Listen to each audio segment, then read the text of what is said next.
Hello everybody and welcome to a brand new Elder Scrolls Online build video with me, Sherman. Today guys, I bring you guys the new and improved Shadow Guard for the Nightblade tank. I've been asked, are you going to release any Nightblade tanks? Yes I am. This is the first of them. And there is going to be a lot more tanks builds and more builds to come, guys. It's just, I'm doing one build a day instead of releasing like 3 or 4 builds a day. Mainly so I can keep track of like how well the builds are doing and follow them a little bit better, be able to reply to them better, that kind of stuff. So, and it's working out better this way. So, all right, well, let's get into it. So this is the Shadow Guard. This is a Argonian Nightblade tank.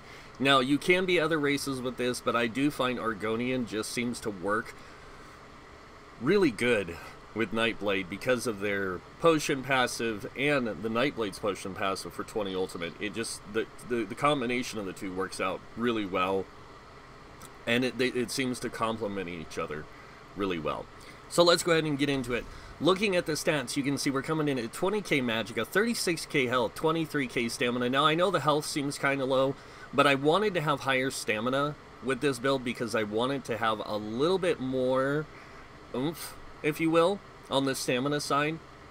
You can see our magic recovery is coming in at 1011, and it does buff up pretty nicely when we drink a potion. So you guys can see we go up to 1168, which is more than enough recovery for this build to get by, because we're only really using 1, maybe 2 or 3 magic abilities, so we're not using a whole lot. We don't burn through that 20k magicka really fast. We do burn through a little bit of stamina, not from blocking, but from using 1 ability, and that's in certain situations. So we also have a 765 stam recovery, and we do get a lot of resources back when we heavy attack. So going through and looking at the lower stats, though, you can see our spell resist is coming in at 24k spell and physical resist, and when we buff up again, oops, wrong one, completely wrong one. When we fully buff up, we go to 30k. Now we are wearing Lord Warden, so when the Warden stuff pops, we go to 33, little over 33, like 34k, but that's fine. If we go a little over the resistances, it works out really well. Moving on down here to the Mundus Stone, we are using the Lady Mundus. The reason we're using the Lady Mundus is for the resistances. Sorry. Because you do need to get extra resistances somewhere with this build, and this is where you're going to get it, is from using the Lady Mundus Stone. Now, we are running Ebon Armory. This is going to give everybody in our group a little bit of extra max health. I don't know why it's showing we have this. Oh, we have Minor Slayer because of one of our monster sets. Now I remember. Or one of our gear sets. And then we have the Tri-Stat food, of course. Going on over to gear. Talking about food, we are using the Longfin Pasty and Melon Sauce. Any Tri-Stat food that is CP 160 or 150 and goes to 160 will work the best for this. So any of that Tri-Stat food that you can find at a reasonable price, get it, use it for this build. It works out really well. Moving on to potions, we are using tripods. Tripods work out the best for any tank build because you use both magicka and stamina on most tank builds, so you want to be able to get a good supply of resources back whenever you use it. The nice thing is that when you do it with an Argonian, you get a lot more resources back. Alright, moving on to the gear. Starting with our monster set, and I did mention this, we are using the Lord Warden. Now, as you can see, the 1 piece gives you extra spell and physical resist. The 2 pieces, when you take damage, you have a 50% chance to summon an orb for 10 seconds that increases the physical and spell resistance of you and your allies within 8 meters by 3,870. This effect can occur once every 10 seconds. That's what makes this monster set work out so well, is it puts us right above cap, which is fine. Any less and it would really hurt the build. So this is perfect at keeping us at a good resistance level. The next set we're running, of course, is Ebon Armory. This is going to give you the 2-piece max health, 3-piece max health, the 4-piece healing taken, And then the 5-piece increases the max health by 1,118 for you and up to 11 members within 28 meters of you. Really, really good. And then moving on to the other set that we're running, which is Alkosh. Alkosh for this particular setup works out pretty good. I'm not going to lie. The 2, 3, and 4-piece bonuses are eh. And I say eh with a grain of salt.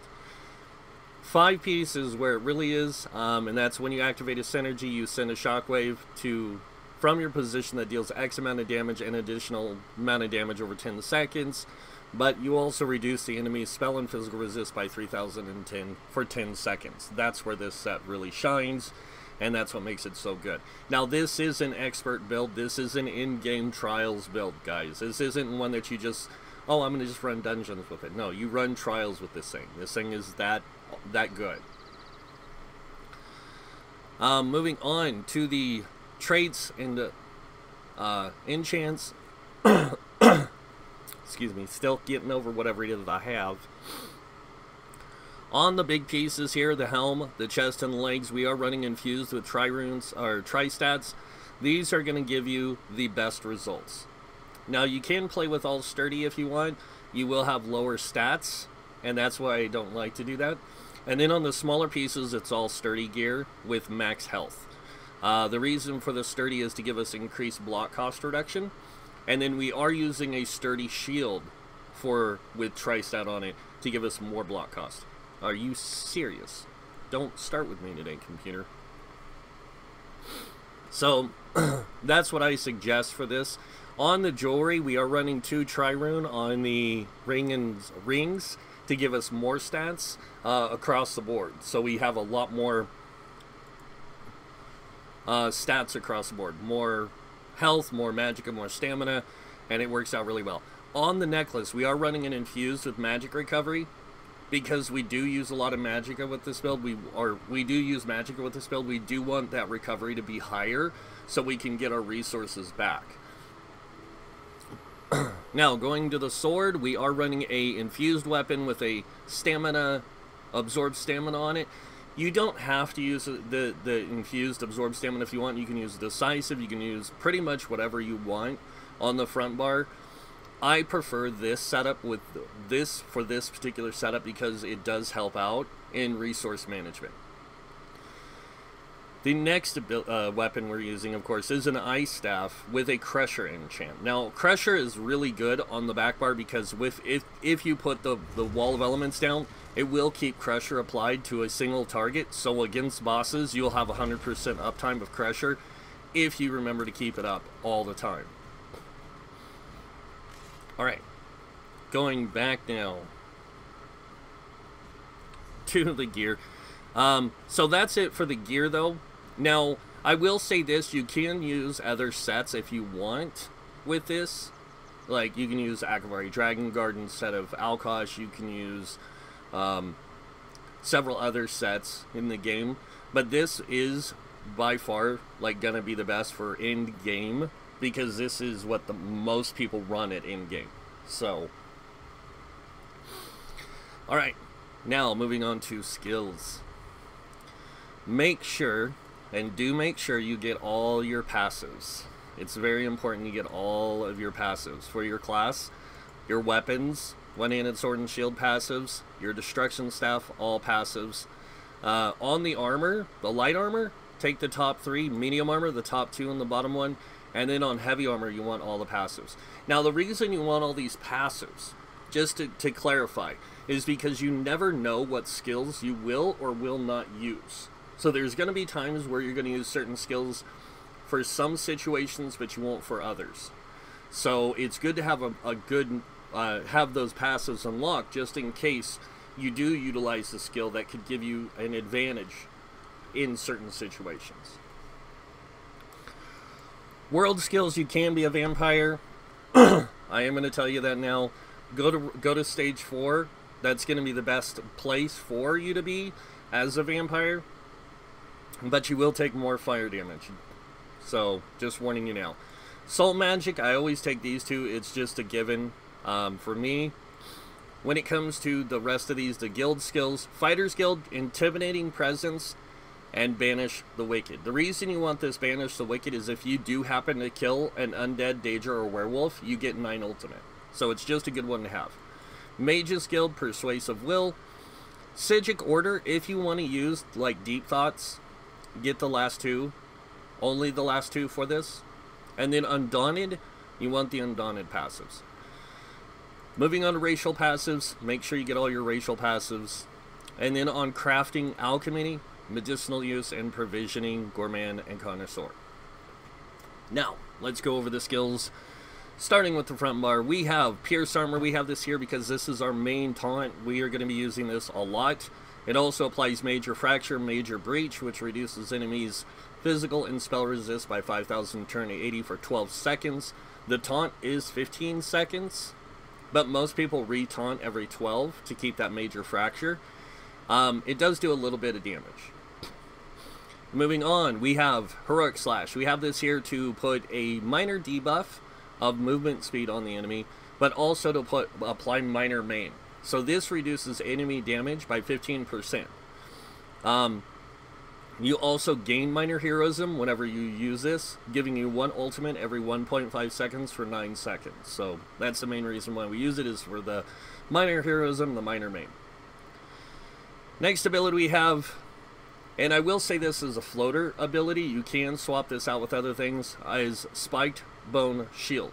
Now the reason I use Spiked Bone Shield is because it does deal damage back to enemies, and that helps no matter what anyone says. Anytime that you as a tank or as a player can do more damage, it helps your group, even if it's just a little bit.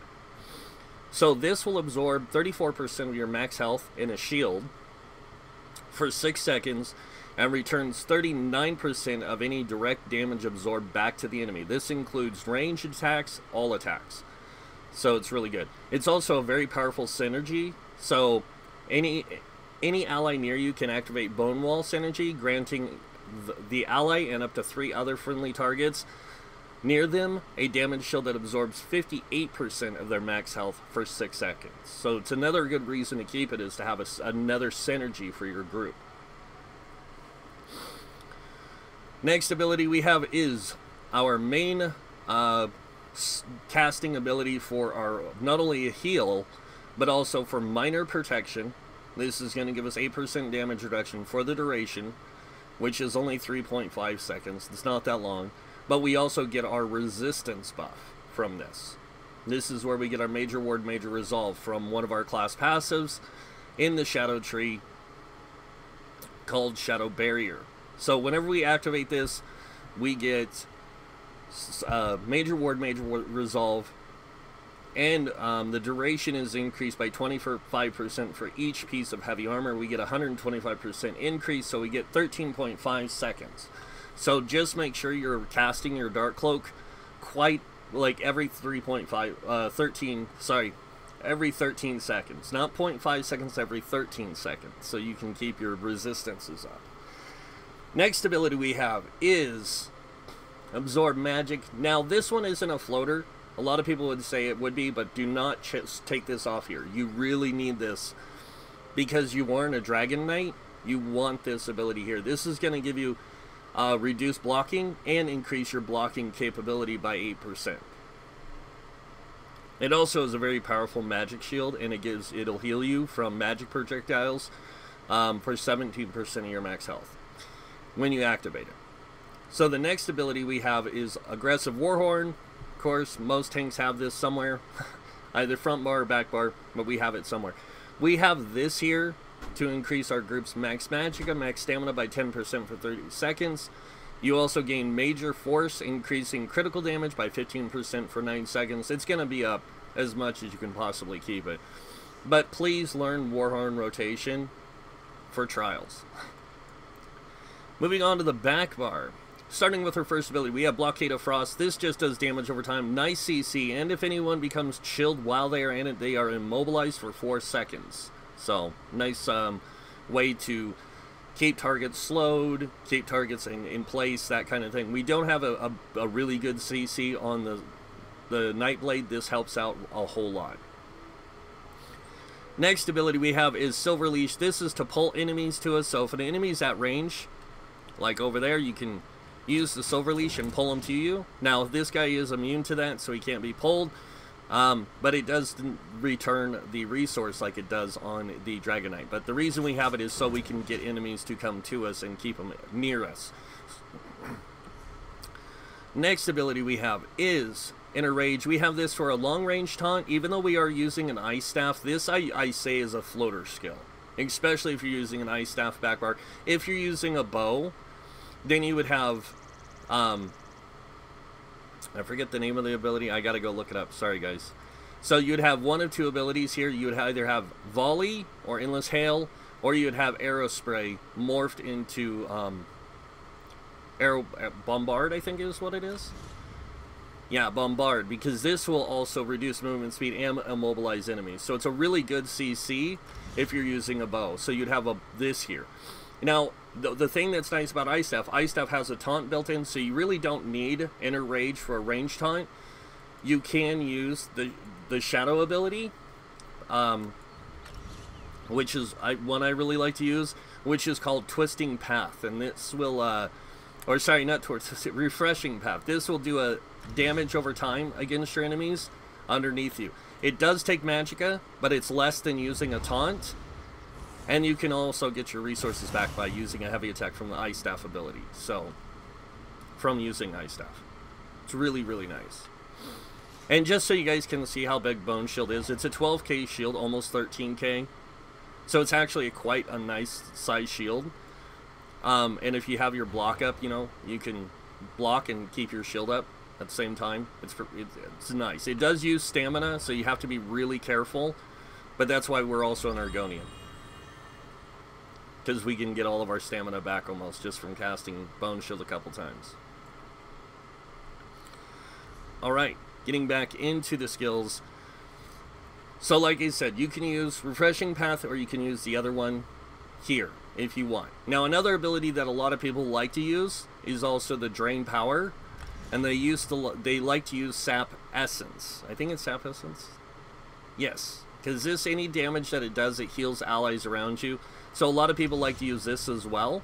And this is something you can use here. But a lot of people spam this. So they'll get in and they'll be just spamming it like this. And you don't want to do that with the low magicka recovery. So...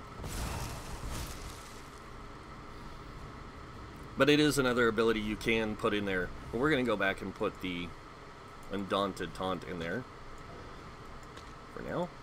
Next ability we have is Leeching Strikes. This is another way for us to maintain keeping resources on our stamina bar. Anytime you light or heavy attack, you get health back and you get stamina back for 20 seconds. You will have this up all the time. It's really cheap cost. And then when the ability ends, you get 4,270 stamina back. So this I keep up. And if I'm doing a lot of blocking and casting a Bone Shield, like you can see here, I'll cast it a few times. I'm just going to do it a few times, and then I'm going to let it sit. We're going to let this wear off, and once it wears off, you guys will see, like, I'll get 4k resources back, and that's why it works really good on the Argonian. Argonian, you have the Leeching Strikes as a Nightblade, but you also have your potion passive. So if you need more resources, you can always pop your potion passive. So... Right. Next ability we have is Mirage. Now we have this here. This is actually really good because it gives you Minor Ward and Minor Resolve and Minor Evasion. So you get Minor Ward, Minor Resolve, which increases spell and physical resist by 1320 for 26 seconds. But then on top of that, it also gives you Major Evasion, which reduces damage taken from area attacks by 25%. So this gives you more damage reduction. So it's just really good to have, and it works out really good for your group. The next ability we have here, you can swap this out if you want, but I prefer using this ability when I'm doing like dungeons, especially in like normal, because I don't use Warhorn that often in normal. I will use this instead, Bolstering Darkness. This is a great tool to help new players get through content. So what this does is this conjures a ring of shadow, reducing movement speed of enemies by 70%, and granting you and your allies major protection while inside the ring. After leaving it, reducing your damage taken by 30%. So whether you're inside the ring or outside the ring, you get the major protection. The other nice thing is it is a synergy, so allies in the area can activate the hidden refresh synergy, granting them invisibility, increasing their movement speed by 70%, and healing them for 18,243 health over 30 seconds, or over 4 seconds. So they get a lot of health back really quickly, and they can move faster. So it's a really nice, like, oh crap, I'm dying, boom, pop it, there, here's some health. So you can use this as well. Another ability I do want to point out that people do like to use on the on tanks is the altar. So it does take a second to cast, but a lot of people like to use the altar, especially when they're fighting a boss. They'll drop the altar like this, and then anytime you deal damage to the boss, you can see it'll give minor lifesteal, and it can heal for quite a bit. So, and it's just a really easy way for people to keep their health up. But you as a Nightblade, you get this Dark Cloak, which gives you 4k health back. And it's crazy. It's a very, very powerful heal. Especially on Argonians, who do get extra healing done. So again, you can swap this ability out for a lot of different things. And that, my friends, is the skills of the Shadow Guard. Now we're going to go ahead and take a look at the CP, starting with the red tree. And again, guys, this is my universal setup for Nightblades and Templars. So Nightblades and Templars, I use a lot of the same setup because they just get so much more out of certain things. So we'll go ahead and start with the red tree. 66 and Ironclad. This reduces your damage taken against direct damage attacks by 22%. Moving on to the middle here, we have 31 into Thick Skin, reducing damage taken from damage over time effects by 13%. So area of effect and damage over time. So like the major evasion that gives us 25% damage reduction to area of effect is like Wall of Elements, fire, Wall of Fire, that kind of thing. Like different things like that. Damage over time effects is poison, chilled, concussed, disease, that kind of thing, and bleeds. That's the damage over time effects. You don't get hit by those as often in dungeons and trials as you do in like PvP. So that's why I don't put as much into it. And it also stacks. Thick-skinned, Ironclad, and Evasion also stack with Hardy and Elemental Defender. Now the nice thing about Hardy is Hardy reduces all damage taken from physical, poison, and disease by 12%. So this includes bleeds, any of that. So it stacks well with Thick-skinned, and it stacks well with Ironclad. Now Ironclad only reduces direct damage, which is what you take most of in PvE, from enemies. But then of course there is times where you do take damage over time in area of effect damage. So getting 25% area of effect damage reduction, plus the 12%, 13% plus that, 12%, and so on and so forth. And then on top of that, when you activate your Dark Cloak, you also get 8% damage reduction. That 8% damage reduction for 3.5 seconds applies to Hardy.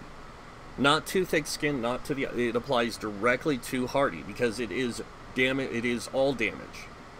So you get minor protection, which is damage reduction to all damage types. So it stacks with Hardy and your Elemental Defender, which we also have 56 points into, which reduces Flame Frost, Shock, and Magic damage.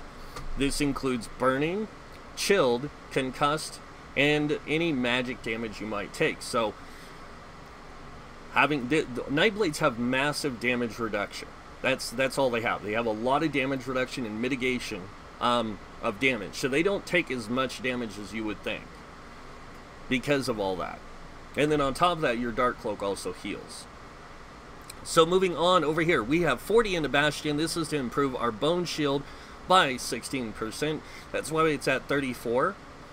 And then we have 19 into Quick Recovery, increasing our healing received by 5%. And we have 2 into Heavy Armor Focus, giving us an extra 209 physical resistance. I know it doesn't seem like much, but trust me, you can tell it's there. Moving on to the green trait, we have 40 into Warlord, reducing break free cost by 16%. Something I realized after doing a lot of testing is after putting 56 points in here, which gives you 4% more, I didn't notice too much of a difference with the 4% in cost reduction. You can tell it's there, but it's really not noticeable. Now, if I only had like 10% here, then I would notice a bigger difference. But since we have 16, that 4% difference isn't a whole lot. So that's why I have this set up this way. Now, I do have 15 into Sprinter, and I am 1 point over what's necessary. So we only get 9% sprint cost reduction, but that 9% actually saves us a lot. We have 23 into Bashing Focus, reducing our bash cost by 14%. And with the 2 shield play enchants we have on our jewelry, we actually get a lot more bashing reduction. So if we do need to interrupt an enemy, we have that there to help us with that. Moving on, we have 43 into Mooncalf. This increases stamina recovery by 10%. You guys are going, why do you have stamina recovery? And that's in case you want to change Lord Warden out for Bloodspawn. If you want to change Lord Warden out for Bloodspawn, you get a little bit of stamina recovery from that monster set. And Nightblades get 15% more stam health and magic recovery in a passive. So they're passively, they get 15% more. So giving yourself 10% is 25%. So you actually get a lot more recovery for having this here. And then we have 43 in Arcanius, giving us 10% increased magic recovery. And that's why I was saying, like, if you want to be a vampire, you can be a vampire. You're just going to get more health and stamina recovery. Or, sorry, magic and stamina recovery. And then moving on, we have 43 into Tenacity, which increases our stamina and magic return on fully charged heavy attacks by 10%. Now, if you wanted to, you could take this down and put 75 into here, and then take the remainder and put it into something else. But it's not really necessary. Honestly, it's not. This works out really well. Moving on, we have 23 into Tumbling, which reduces our dodge roll cost by 10%. We have 40 into Shadow Ward, which reduces our block cost by 16%. Again, either way, if you want to put 56 points in here to give you more block cost, or even more by putting 81, you can. But I will warn you now, you won't notice much of a difference between them.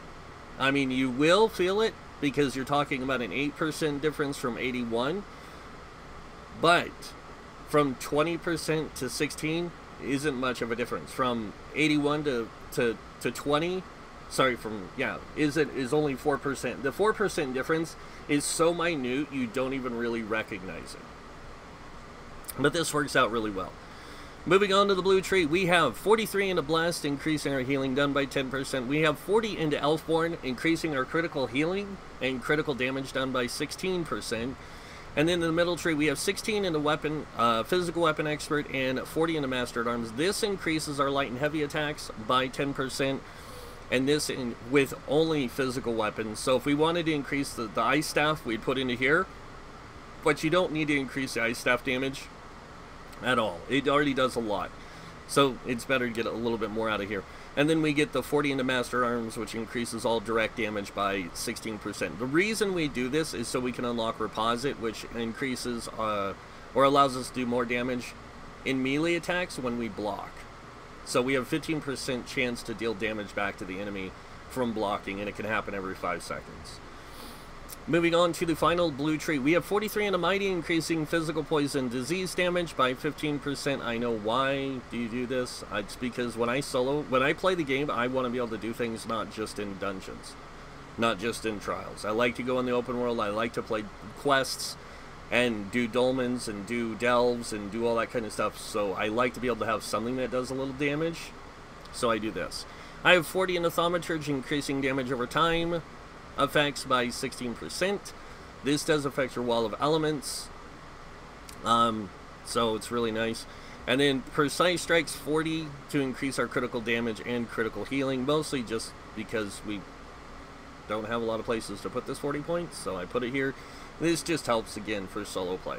And then 8 into Piercing, giving us a little bit more physical penetration, more for open world than for dungeons and trials. And that is it for the CP guys and that is the Shadow Guard. But we're not done. Everyone asked me, can you show the build in action? So we're going to take a little jaunt over here to Mauve Lorcage in Veteran mode, and I'll show you guys what this build is like, facing off against some trash. I know trash is like, oh, it's not enough, but here's the thing. Trash in dungeons versus trials is a lot more different. In dungeons, they have a lot less health. They don't have as much as they do in trials, so this just allows me to show like that it's a very versatile build. It works really well in dungeons, really well in trials.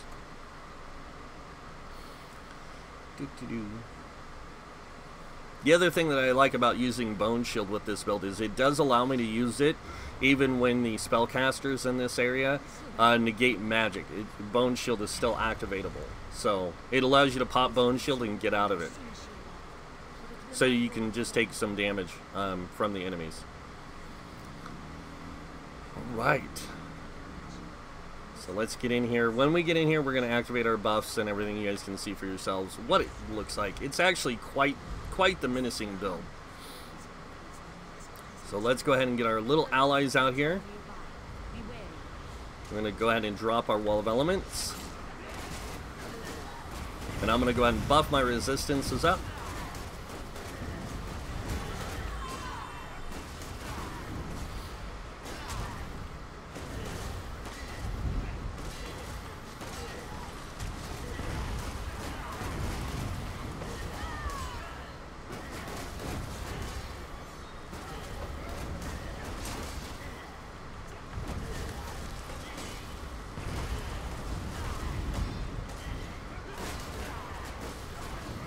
And the nice thing is that when you do this, you can just drop your heavy attacks, like, and then you can get your stamina back.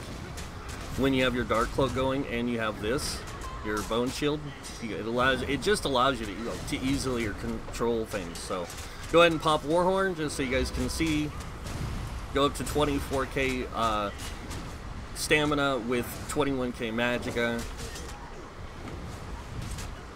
I can keep this up all day long. These guys can't do enough damage to me.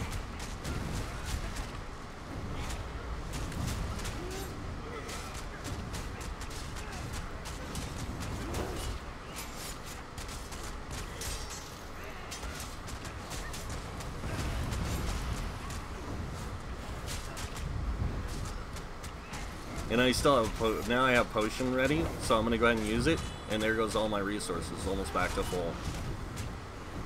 So,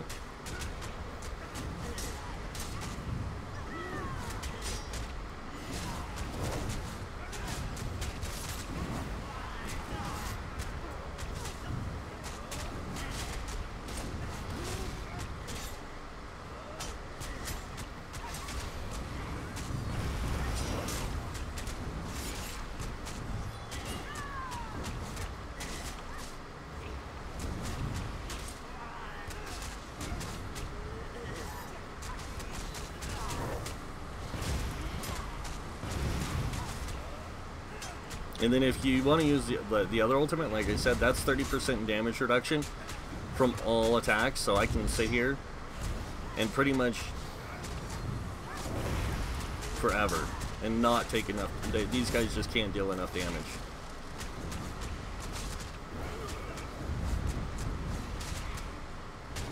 As I said, it's funny. Like you can.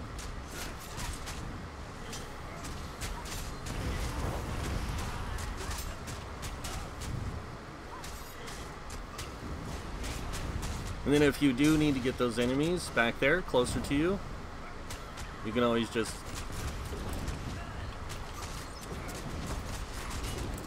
Would you get out of the way? There we go.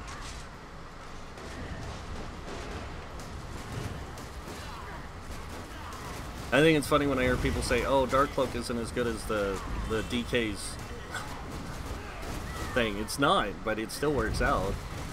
So...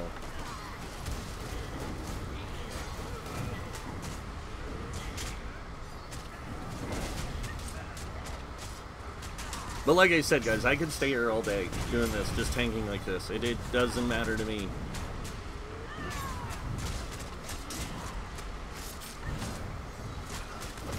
I can even use up some other extra resources. Throw a heavy attack from Ice Staff to get some magicka back.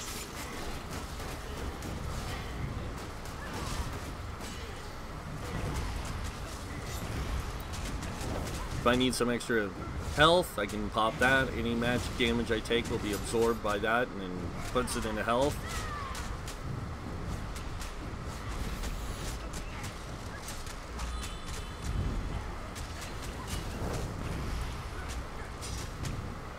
So when people say Nightblades can't tank, Nightblades are actually really powerful tanks. It's just like anything.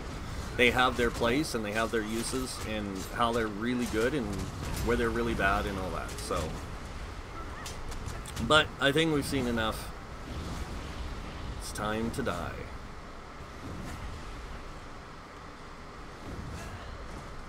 Really? That didn't kill me? Now I died.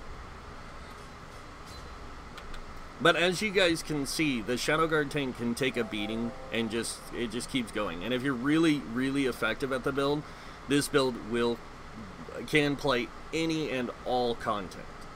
So it's that powerful. And when I say content, I mean PvE content. In PvP, you'd probably die. But yeah, it works out really well. I really love this build. It's one of my favorite builds. There's times where I really want to make it on live so I can play it myself, and I have played it myself in the past. It's just I used a different setup. I used Plague Doctors instead of Abin, and I was running the Akabari Dragon Guard, but it worked out still, and I could still tank a lot of content, mostly dungeons, some trials on normal, some on veteran. But yeah, it's a very powerful setup. So.